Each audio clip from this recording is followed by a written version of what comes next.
This is video number 48 and next definition is oxidation.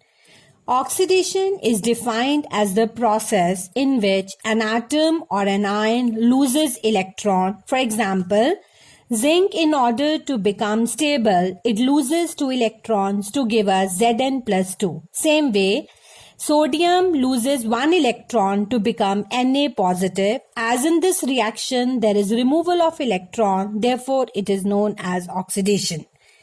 Other two definition of oxidation, students, it is not there in the syllabus. Only on the basis of loss or gain of electrons we have to do.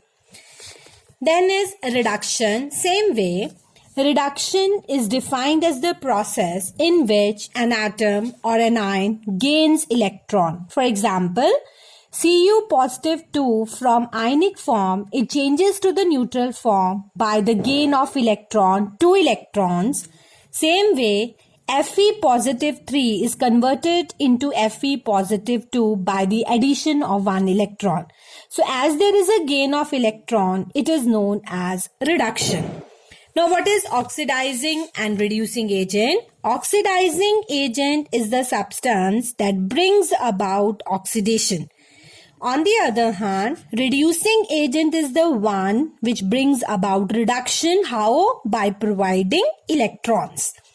There are certain examples of oxidizing and reducing agent in different states. Oxidizing agent in the solid state, manganese dioxide, red lead dioxide. Liquids, hydrogen peroxide, concentrated nitric acid, concentrated sulfuric acid, bromine. Gaseous form, oxygen, ozone, chlorine, sulfur dioxide.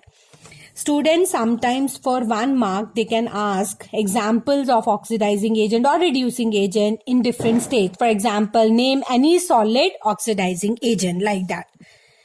Then some examples of reducing agents: solid form, carbon, metals like zinc, aluminium, copper, sodium.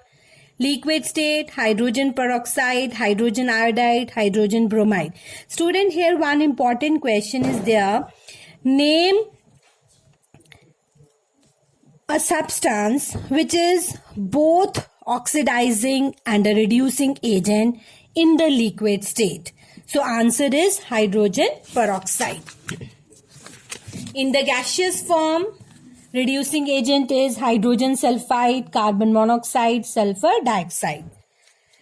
So next is difference between metallic conductors and electrolytic conductors. Metallic conductor, from the name only, flow of current is through metals. For example, copper wire. Electrolytic means the flow of current is through electrolyte, that is an ionic compound. For example, copper sulfate. In metallic conductor, the flow of current consists of one stream of electron which is flowing from the negative pole to the positive pole. That means negative plate to the positive plate. As conduction in case of metallic conductor is due to the flow of electrons, and electrons are negatively charged, definitely they will move towards the positive pole. On the other hand, in electrolytic conductor, it is an ionic compound which is made up of positively charged metal and negatively charged non-metal. So positively charged metal will move towards cathode, negatively charged non-metal, it will move towards anode. Metallic conductor is the property of metals. As I told you, electrolytic conductance is the property of electrovalent compounds or ionic compounds. Metals, both in the solid and liquid states, they conduct current, but electrolytes, they conduct current only in the aqueous or in the molten state. The reason is because the electrostatic force of attraction is weakens between positive and negatively charged ions due to the presence of water, or when it is heated, then also the force of attraction becomes weak. And when we pass current, it is very easy to separate positive and negative ion. In metallic conductor, as metal is there, and when we pass current, metal will not decompose. It will remain as metal only. For example, if we pass current through copper, copper will remain copper after passing current also.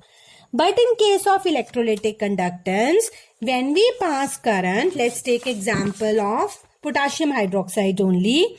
When we pass current through potassium hydroxide, which is an ionic compound, in the aqueous form, it dissociates to give us two ions, K positive and OH negative.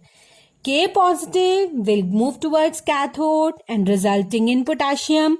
OH negative will move towards anode and forming oxygen gas. So this we will do in detail ahead. Thank you.